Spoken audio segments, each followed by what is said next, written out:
And from OSHA Region 3, this is Safety Wars for Tuesday, July 8th, 2025. It's been a couple of days. We had a nice, long holiday weekend. And a lot of crises out there, a lot of problems. We're going to talk about it today. What am I talking about is the floods along the Guadalupe River in Texas, specifically Kerr County. A lot of stuff going on out there, a lot of questions not being asked. And immediately, what did we get? Of course, politicized. You got politicians come out from everywhere. We're doing all that we can to aid in the recovery. To the budget cuts. The budget cuts. So you can. And on the other hand, global climate change is what we could do. What we're worried about. And then on the other end, wonderful emergency responders. And maybe all of them have some truth. All right, let's be fair. And what happens? In an emergency, what do people do? They go back to what their training is. They go back to what their default is. This is why, in the workplace safety, whenever you get people, when there's an emergency, what are we worried about? We're worried about paper. Well, can we add in another procedure? Can we add in another checklist? Can we do this? And how do we blame the worker and deflect all the blame away from us?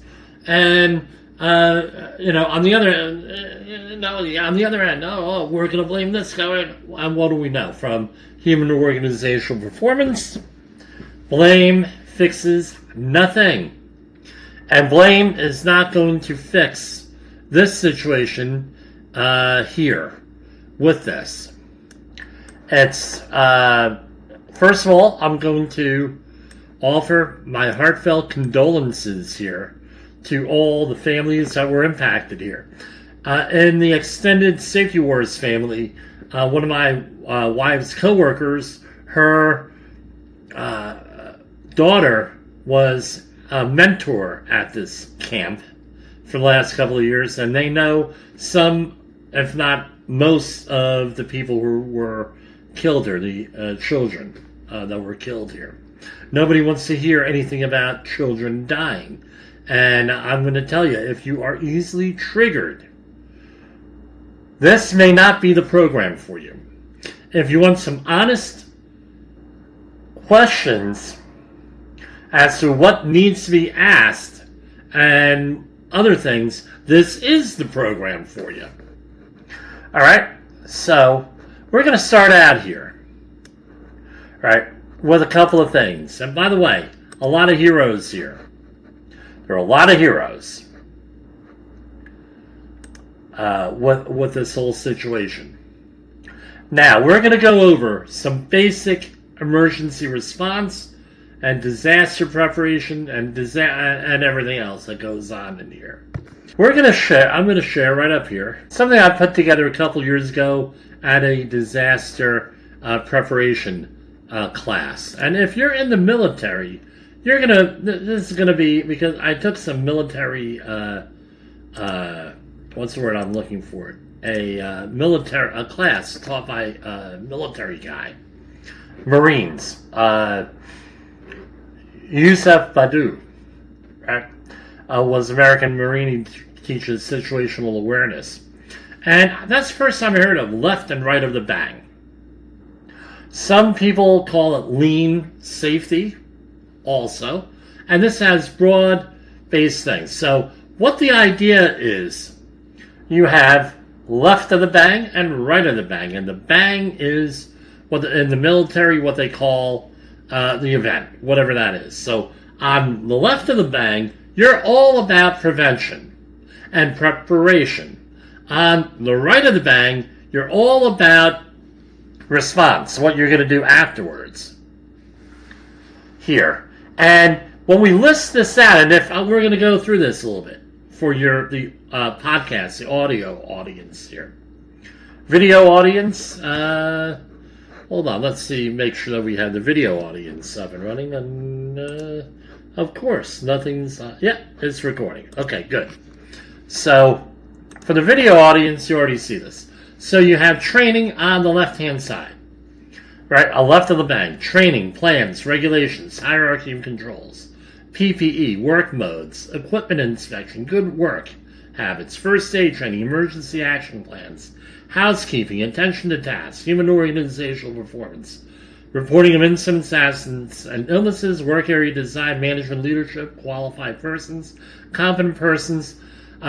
You make sure that your first responders are all out there. They have what they need. You make sure that your emergency plans, you provide stuff for your community, and everything that goes on to that. Now, you have the event. Now you got to worry about the other side of things. Death, moral hazard. Right? If you're dealing with an organization, you have to worry about moral hazard. First aid, emergency response, regulatory involvement, accident management, workers' comp, and I could go on and on. Accident investigation, root cause analysis, lawyers, right, or legal action, human resources, PTSD, family notifications, funerals, hospitalization, police, fire department, emergency managers, emergency management. Out of those, what would you rather deal with? Left or right of the bang? I would rather deal with the left of the bang. All the preparation out there and everything else that goes into this. Why? Why? Because it's easy. You can control it. You prevent things. You save lives. Right? Like the old Benjamin Franklin / Bonham Richard, Poor Richard's Almanac. Right? An ounce of prevention worth a pound of cure. We would rather be there. Now we go to what we are set up to do, and I mean it's very easy to play Monday morning quarterback here, and have if you had known that something like this was going to happen, would you have acted differently? That's very easy to do. That's not what the point is. We're going to get to this in a minute. What the point is? Not more than a minute. It's safety wars. Can't do anything in a minute here, right? So now we're on the other side. What are we set up for in our society? We're set up for more of the right of the bang. Well, how are we going to respond to the emergency? What are we going to do about responding to it? Right? That's how it is. And that's all that's in there. And I'm going to be honest with you. That looks wonderful for the cameras. Doesn't it? Doesn't that look wonderful for the cameras to have something like that? We have forget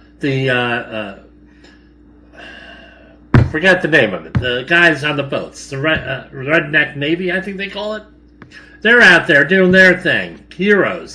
You have that guy from New Jersey, that Coast Guardsman. Guess what? He arrested 169 people out there or something.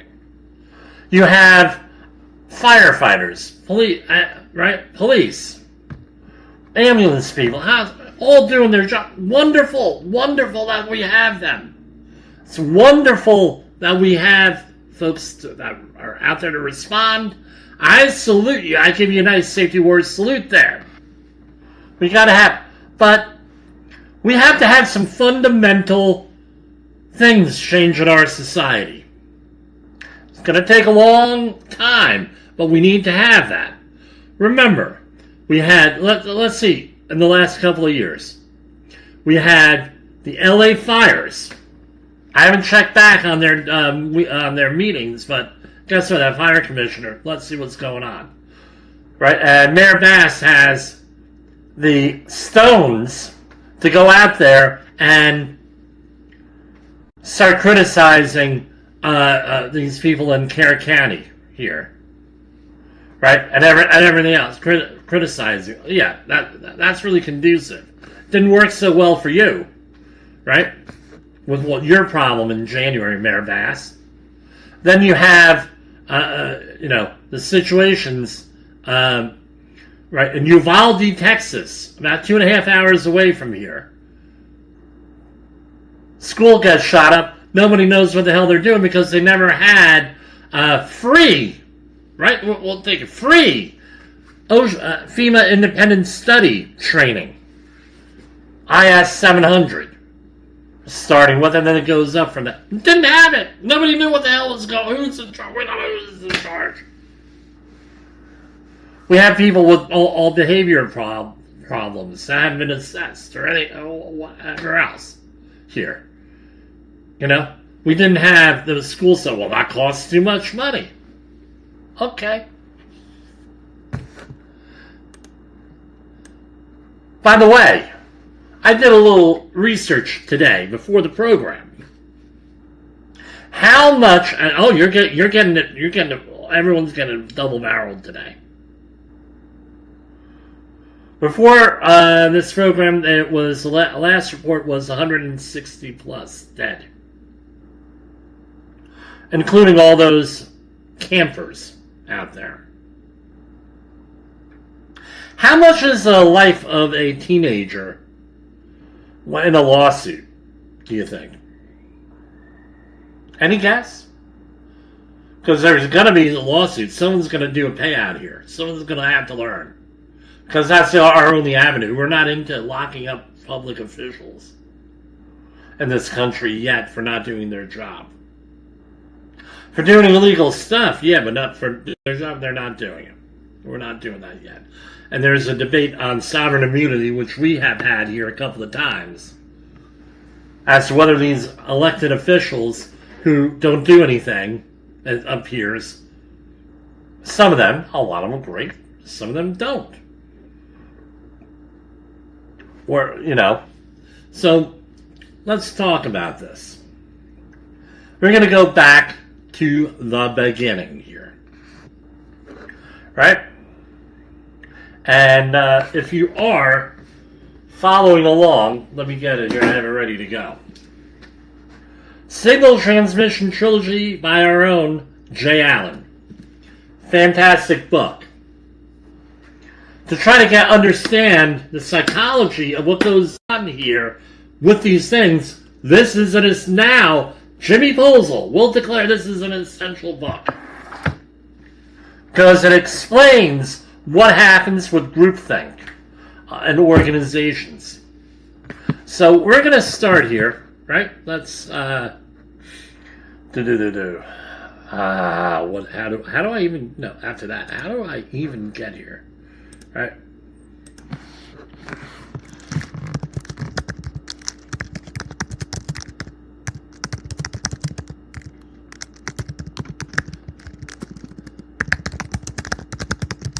Alright, I closed something out here.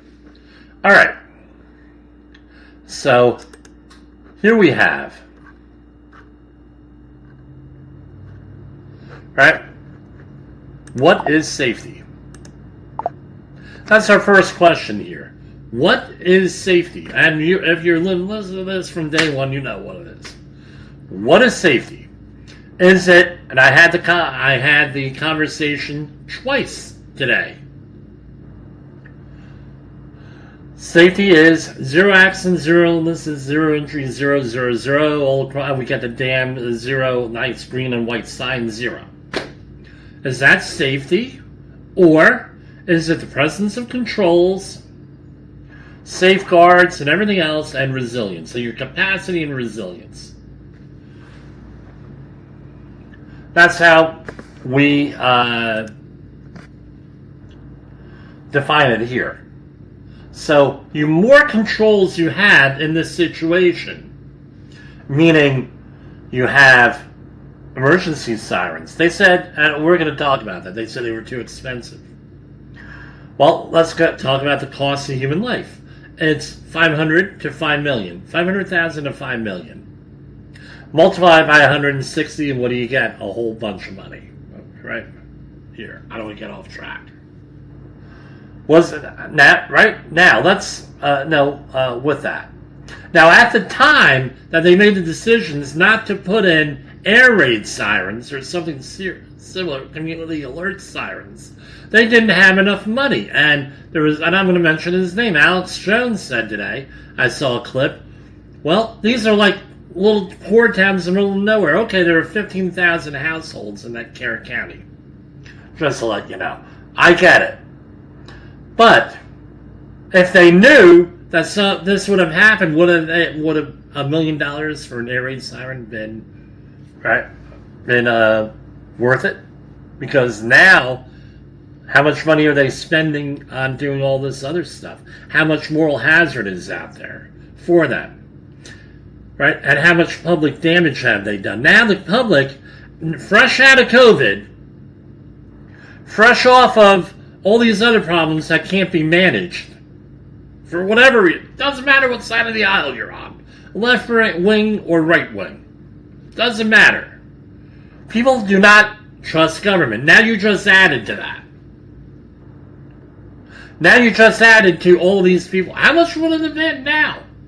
You think it's going to cost you more than $1 million to solve this problem? And by the way, in '87 you had this problem happen in this area.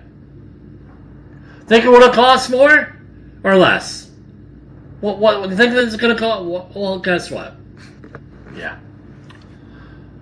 Number 2. Who are the decision makers in 2016 who decided not to prepare for this crap? I want to know who they are. Because I see all these news articles and not one name is mentioned other than a sheriff that said, hey, I told them about this and they said it was too much money. All right. Are you a safety? Well, Jim, why would that happen? Okay, let's say that you're a safety professional. All right, you're a safety professional. Have you ever heard the response? Well, we don't have enough money for that situation to solve that, to get that piece of equipment, to buy PPE, to do that industrial hygiene audit, to get first aid CPR training, to get worker health and safety training. That sounds familiar. If you're a safety professional, this should be you got to hear this all the time. You hear this all the time. So the congressman there, name escapes me, we'll be naming him out in a little bit. He was asked on an interview, well, what were the camps there? Well, the camps got to be near the water. That's where they belong. Oh, really? Couldn't move them to higher ground. Couldn't plan them out. No, this is where they are since the 1920s. Oh, really? Oh, great response, dude. Explain what more money and workers would have done differently at the National Weather Service. That was an original one, an immediate one. This happened. Donald Trump did X, Y, and Z, cut all blah, blah, blah. This impacted that. Well, guess what? Then it turns out 2 or 3 days later, National Weather Service, might be a duck and cover situation, said, no, that really didn't have anything to do with it.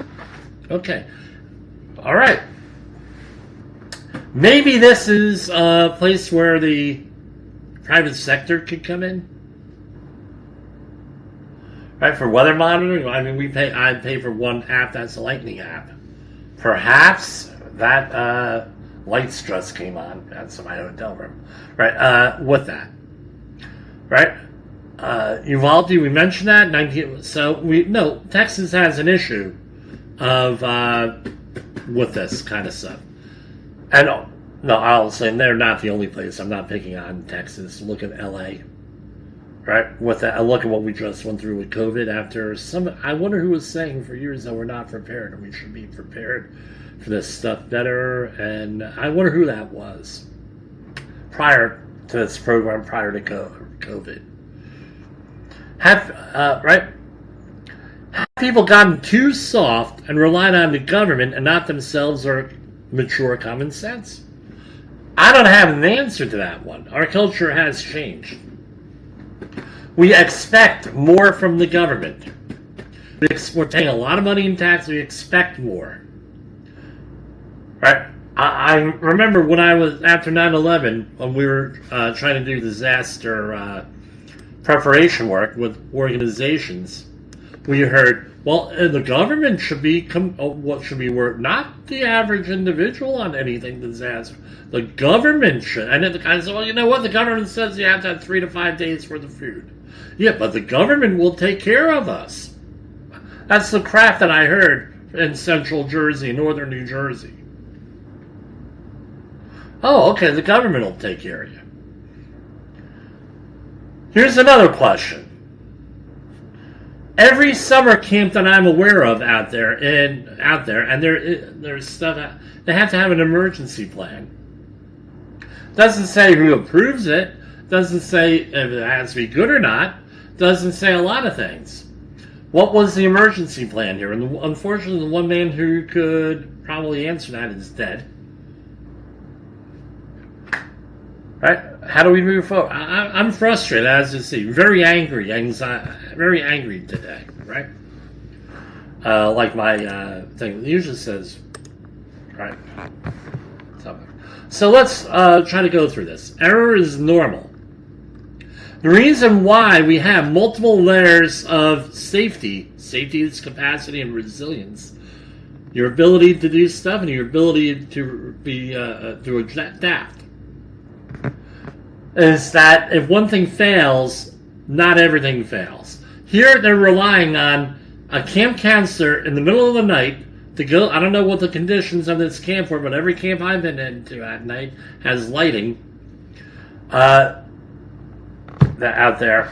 Now you're relying, and even if you don't, now you're relying on camp counselors to run through and wake people up in the middle of the night. I was one of the dudes that slept through the fire alarm in college. Oh, yeah.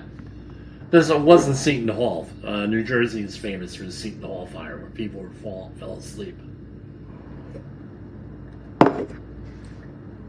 Blame fixes nothing. We're not going around blaming people, but let's face it. If the people who are in charge today were around in 2016 and made these decisions, vote them out of office, Kerr County. Right? Hold them accountable. Why weren't these things, there has to be an investigation. Why weren't these done? Why weren't, and on the other hand, is this. If you're a county official and you made this case, you have to ask, why wasn't I able to make the case? So I'm going to recommend you go out and get this book, The Signal Transmission Trilogy by our friend Jay Allen.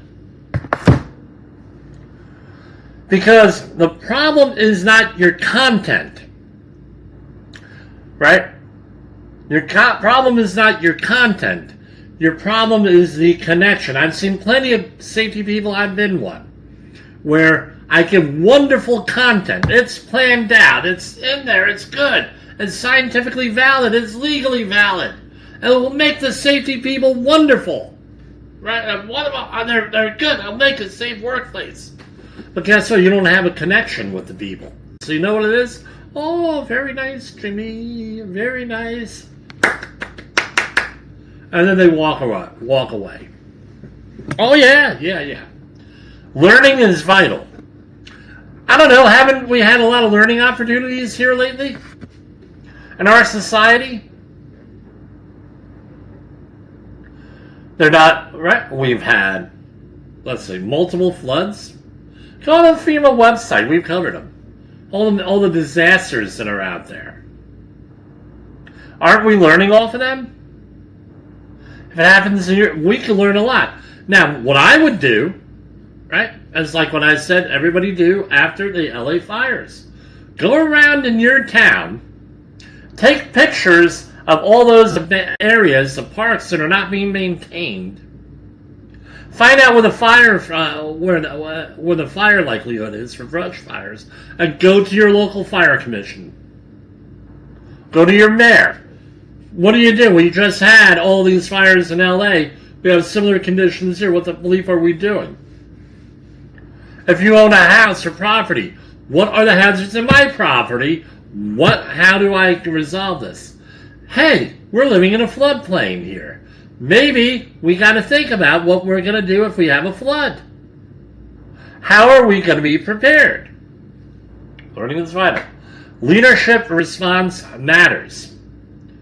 Are you freaking out? Right? Usually we say, well, hey, are people freaking out? Blah, blah, blah, blah, blah. Right? And your response, yelling and screaming. Blah. Well, what have we had? Our leaders point the finger, blame one another, and everything else. It doesn't work. What you need is a leader to go up there and say, look, we're going to do a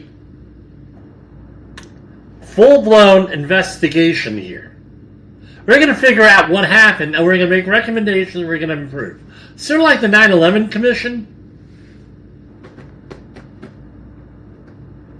Right? Because happens all the time, these floods and everything else. What are we not doing in our communities to protect our community? That should be the question that we're all asking.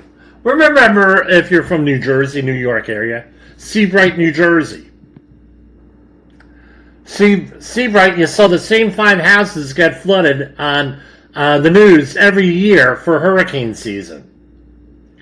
And they got rebuilt every year. Sooner or later, what happened? Insurance companies said, we're not paying for this, we're not covering this flood insurance. So they had Blue Acres start in New Jersey.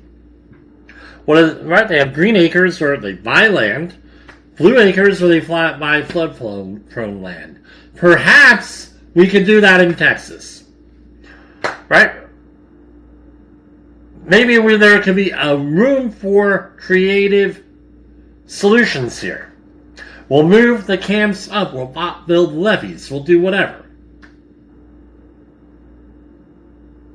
Put the camps in a safer location. Relocate these camps. Maybe that's the solution. There's got to be a solution because I tell you what, they say, well, this is a 100-year flood. Oh, great. The global warming people, they may be right. They expect more of this. Guess what? They may be wrong too because flood levels, water levels have been rising for years, like 27,000 years. But again, creative solutions. With that, those are some of my opening rant here. It's been a long freaking time since I did a rant. But we're going to go into some of the news coverage here after some commercial breaks here. Hi, this is Jim Posel, your safety warrior. You know what drives you nuts? I mean, absolutely unhinges me. I see all this stuff on social media. I get stuff in the mail, the junk mail, and everything else. And hey, we have a health and safety program for you. We have a health and safety process for you. Just throw out some money. 15, 20 minutes later, you have a complete health and safety program. No assessments, no professionalism, no professional checking out your stuff. That is where we have Aronite. They fill that gap between all these programs and having a professional in place. Right? Let's say that you're an office, a financial service company, a retail chain, a tech company, you name it. The last thing on your mind might be what your responsibilities are to your employees, the company, and, of course, the law. All about safety, right? We forget about the law. It's not only protecting your assets, protecting your people, and your people are your most important asset. It is also following the law. Aronite has a whole worldwide reach, just like Safety Wars. They have a thorough and comprehensive auditing system that will identify what your needs are and then help you write the plan or the program you need. And then, finally, they don't abandon you like all these other online platforms. They actually help you administrate it. We've all been there. We don't know what to do. We don't know what the laws are. We don't know any of this stuff. If you need answers quick, you come to me, Jim Posel, or you go to Aronite. Visit them on the web at aronite.com. Tell them Jim Posel from Safety Wars sent you. See you out there in the world of safety. Yes, Jessica, I am your father. All right. So in our ongoing coverage here of this whole situation down in Texas, here, this is from right before our program. We're going to run through there. This is from Fox News. Texas flooding death toll surpasses 100 as Camp Mystic campers counselor remain missing. Texas Governor Greg Abbott said his state will not stop until every missing person is found. That's good, but how about we do some prevention here, dude? Wouldn't that be great? Following devastating flooding in central Texas over the 4th of July weekend that has left at least 105 confirmed dead. 5 young girls and a counselor from Camp Mystic Hunt remain missing Tuesday. Here we have another one. Texas man haunted by the desperate screams of children during the deadly Hill County flash floods. Care and Hill right next to each other. Texas resident Bud Bolton called on the Guadalupe River Authority to step up and put a system in place that alerts people of rising waters. As he now lives with the sounds of screaming children who cannot be rescued in time during catastrophic floods in the Hill Country region over the weekend. Texas Republican lawmaker reveals why traditional flood sirens aren't enough. Yeah, but at least you're adding another control in here. State Representative Verdal from Texas said additional technology needs to be incorporated into Texas Hill Country region to provide alerts to people about rising waters like those that devastated the area over the weekend. And this was on John Roberts, the co-host of Fox News America Report, spoke with Verdal about the rescue in there, right? Now, let me, right now, I'm watching a thunderstorm move through the area I'm in. All right. One of the jobs that I have, one of my duties on the project that I'm working on now is I have to be there to monitor the apps for weather, specifically lightning. We have specific lightning hazards on this job, and that's all I can really say about it. So they had to assign. So it's not only me. It's you have Jim with one phone. Then you got like 3 or 4 other people with phones for the weather app, the appropriate one. And if you're interested in advertising here, it can be a call 845-269-5772. Guess what? The alerts over a cell phone, there are 3 different companies we have represented on site, 3 different cell phone carriers. We get the alerts 3 different times. So again, not a perfect solution, but you're at least adding to the what is safety, the presence of controls, you're adding another control in. RFK Jr. steps up for Texans their darkest hour after devastating floods. The HHS Secretary Robert F. Kennedy declared a public health emergency for the state of Texas on Tuesday to ensure those affected by catastrophic flooding have immediate access to critical health care resources. The emergency declaration allows healthcare providers from across the country to step in quickly, support survivors and their family, and he assured Texans that he's had regular conversations with Governor Greg Abbott. And I mean, these are heartbreaking stories here going through here. Right? And they're talking about communities rallying and everything. That's all great. That's right of the bang. But we want to do things left of the bang.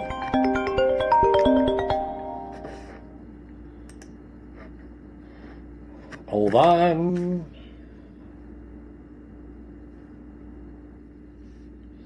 Hold on. I know, I got phone calls here. On the air. All right. Texas flooding death toll surpasses 100, right? We've talked about that.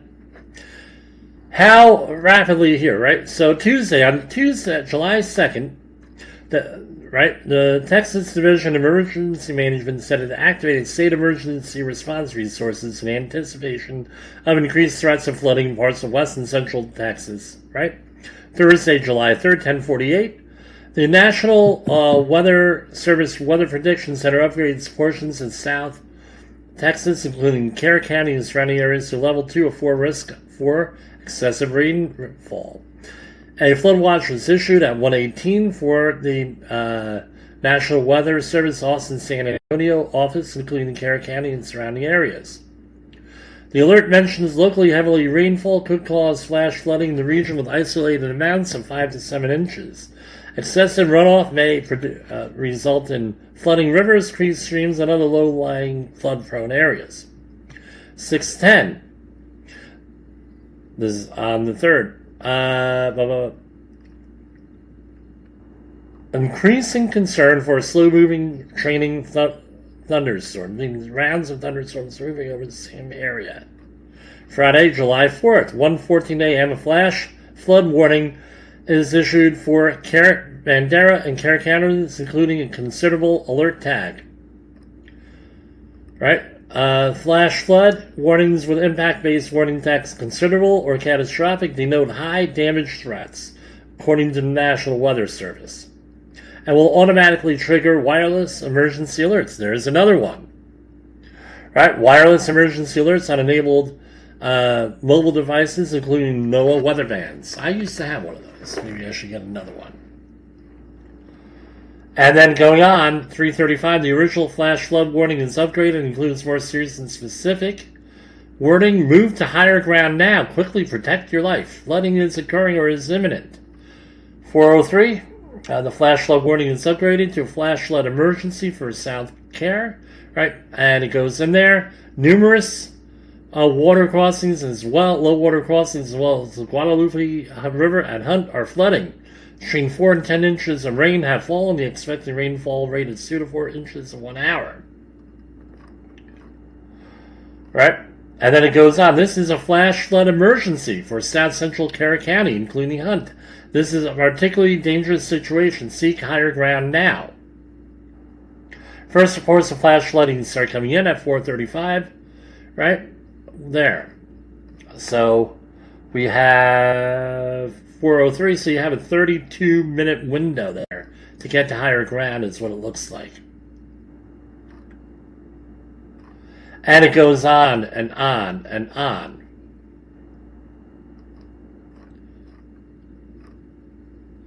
And then it goes on with Saturday, Sunday.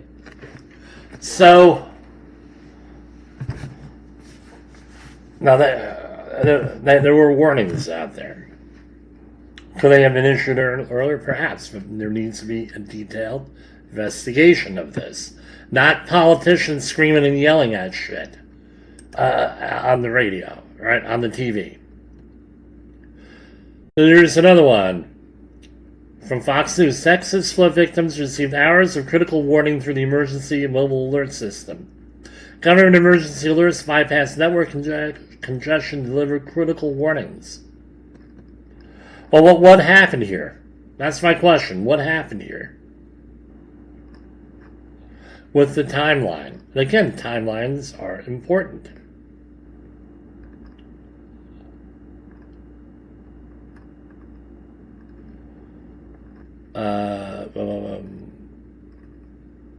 Again, no, the children likely did not have cell phones with them, so now they're relying on adults with good coverage on the phone.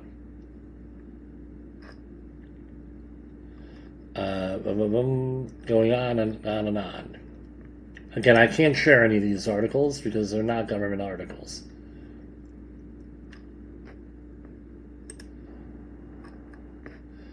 People know heart doing the coverage, right? And the rush to get first. Death toll climbs. I'm looking at all this. Another one. Be careful where you're donating. Here we have one from the Associated Press. As authorities search for victims of the flash floods in Texas that killed more than 100 people over the 4th of July holiday weekend, social media users are spreading false claims that it was caused by weather modification. But officials say there is no evidence that the floods are the result of cloud seeding, and experts agree that cloud seeding would not result in precipitation of this magnitude.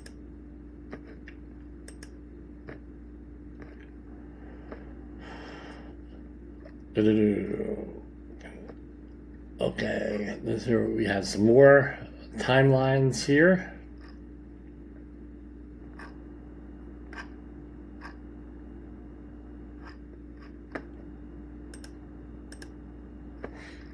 All right. So here we have the story from Wall Street Journal. This was from July 6th, 2 days ago. A former sheriff pushed Carroll County commissioners nearly a decade ago to adopt a more robust flood warning system, telling government officials how he spent hours in those helicopters pulling kids out of trees here in our summer camps, according to meeting records. Then Sheriff Rusty Hirholzer was a prominent proponent of outdoor sirens, having responded as a deputy to the 1987 floods that killed 10 teenagers at a camp in nearby Kendall County. He made the comments in 2016 after deadly floods ravaged a different part of Texas the year before. We were trying to think of what can we do to make sure this never happens here. Hirholzer, who served as Carroll County Sheriff from 2000 to 2020, 20 years that is, recalled in an interview Sunday with the Wall Street Journal, "That's why we were looking at everything that we could come up with, whether it be sirens, whether it be any or other systems that would be good." The suggestion from him and others was never adopted. Again, good content didn't resonate with anybody. Why was that? We need answers. Right? They don't name names in this article, and I'm not going to name names. But those public officials have to be asked. Why didn't you do X, Y, and Z? We have to do this before the governor pardons all of them. We have to do that. And if they are in office now, right, they need to be voted out of office. I'm sorry, they got to get voted out of office. And many officials in Carroll County, this was the other day, the 6th, they had 70 people here. Minutes of their public meeting showed an inability to get state and federal funds has been a delaying factor. The delay of getting state and federal funds. Well, it's a delay. Not that it was never going to happen, it's a delay according to the article. These outdoor warning sirens have been installed in other flood-prone Texas counties, including Comal and Kendall, which also sit along the Guadalupe River. Sirens went off in the Kendall County community of covered when floodwaters approached there after an inundation in Carroll County early Friday. In hard-hit Carroll County, where families of the missing await and hope, right? Many people are asking what more could have been done. A reasonable question. And in March 2016, and by the way, I'm going to, before I go on, who wrote this?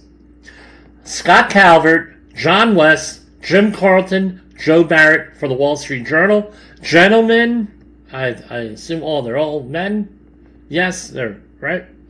Just find the name, right? I can't tell nowadays. Gentlemen, I salute you.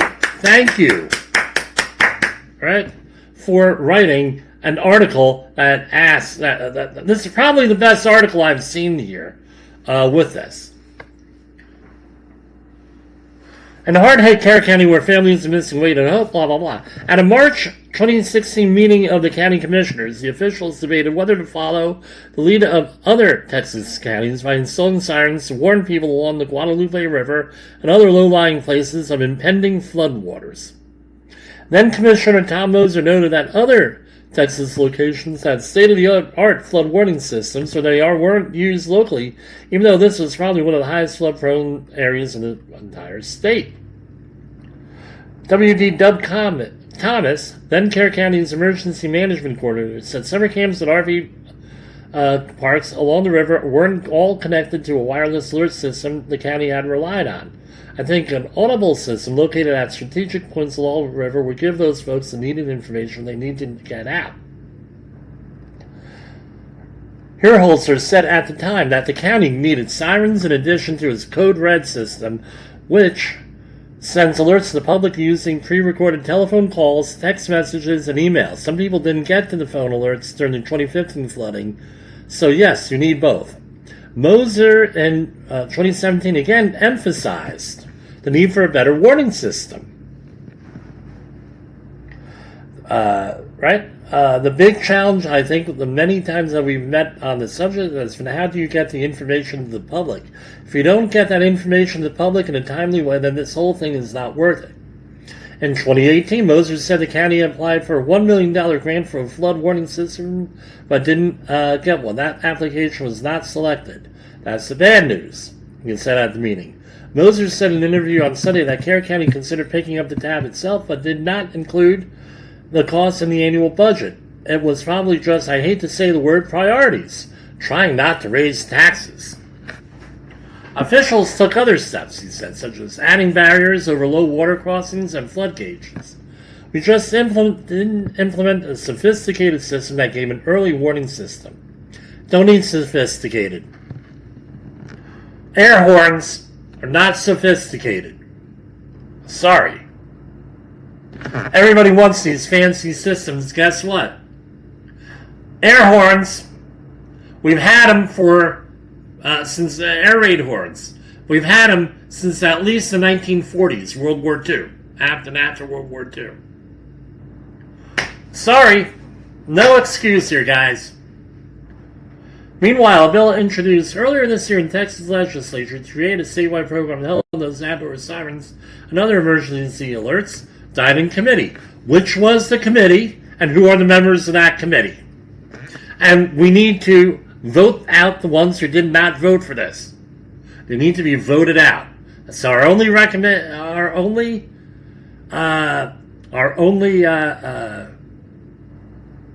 thing that we can do for this. Our only redress. That's what I'm looking for to do. Vote them out of office. They can't make the case. Why can't they make the case? Thomas, who is still in the county emergency manager, did not return requests for comment. Yeah, I bet he didn't. He was a little bit busy. And, my question is, when did he call his attorney? If he hasn't already. If he hasn't called his attorney, I would suggest when he gets a chance, call the attorney. But put the priority on rescuing the people who are still out there. There are people out there that could be out there for a week, up to a week here. After the recent disaster, a woman whose friends nearly lost her children in floods at Mystic and other camps along the Guadalupe started a petition to get a flood warning system set up. In a news conference on Saturday, Representative Chip Roy, from Texas, said, quote, there's a lot of people saying why and how, and I understand that, and I understand why parents would be asking those questions. He also called it a once-in-a-century flood and pointed to the heroic efforts of camp leaders to save lives. Okay, great. We're focused on that. I've always said this. Rather than action heroes, we gotta have prevention heroes out there. Rather than an accident prevention hero, a catastrophic prevention hero. This is what I did to prevent an accident. This is what I did to prevent this. Accident prevention hero.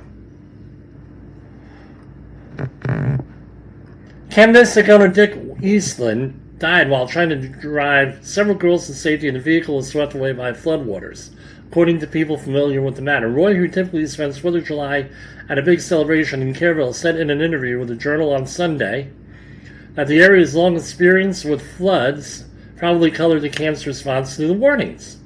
I think what happened was that when they went to bed, they knew there were flash flood warnings. There was a lot of rain. Was generally considered in the concerning, pay attention, but we get this Texas range. So they were ignored. Boy who cried wolf situation. When you start trying to evacuate people, that can get real messy really fast. In the past, they've done that, and they've had a situation where a bus got swept away, so they're cautious about what they do. So is the option do nothing? Is that what you're saying? So it appears that a decision was made to ride out the storm, and then you get to have a massive rush of water at the worst possible time, a holiday 4 a.m. to 6 a.m., the moment in time, dark, and it's just brutal. I'm not second-guessing the emergency response, according to her. And guess what? I'm not second-guessing the emergency response. You have a bunch of real bad choices here. Real Guvno sandwich you gotta eat here. How do we respond to this? Because there was no one's interested in making the case for prevention.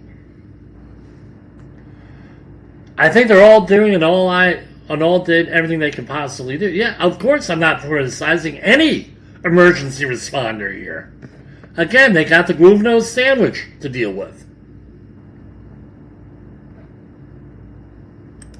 What else we got? As floods hit, this is from New York Times on July 5th. As floods hit, key roles are vacant at the Weather Service offices in Texas. Okay, so those roles were vacant for months. Why couldn't Texas pick up the slack here? My question. Texas flood victims furious as local officials blames Trump's National Weather Service over failed warnings. This is from the dailymail.co.uk from July 6th. Right?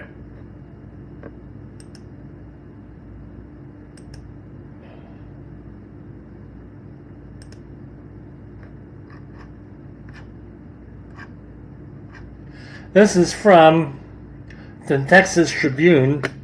I better make this into a PDF here because I don't want to have to pay for it. In Texas region prone to catastrophic floods, questions grow about the lack of warning.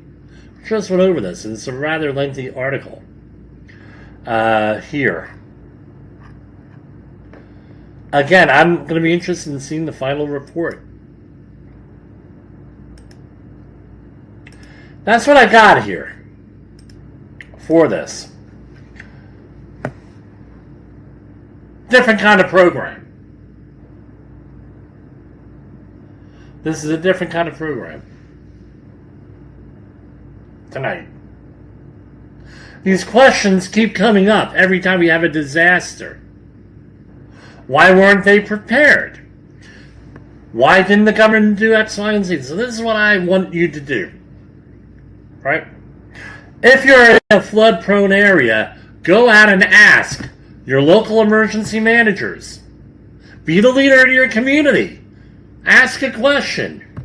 Why are we prepared for something like this? Are we prepared for this? What are we doing to prevent these situations from happening? It's a fair question. We have 106, right? And they say, well, we don't have enough money. And then you say, well, according to the law, people's lives are worth between $500 and $5 million.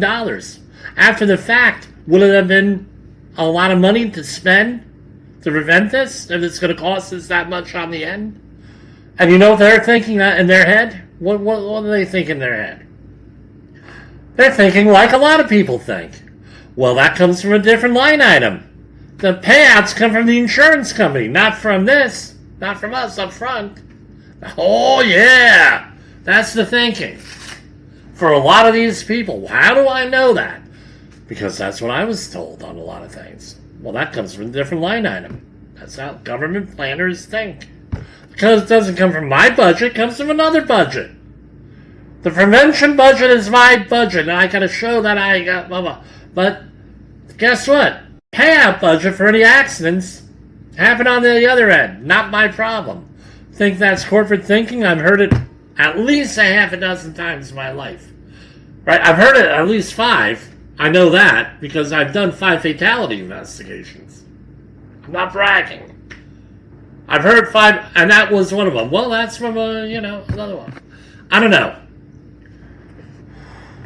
AI is going to have a real good time taking the clips out of here. So that's what we have. And we're going to go with a moment of silence for the victims.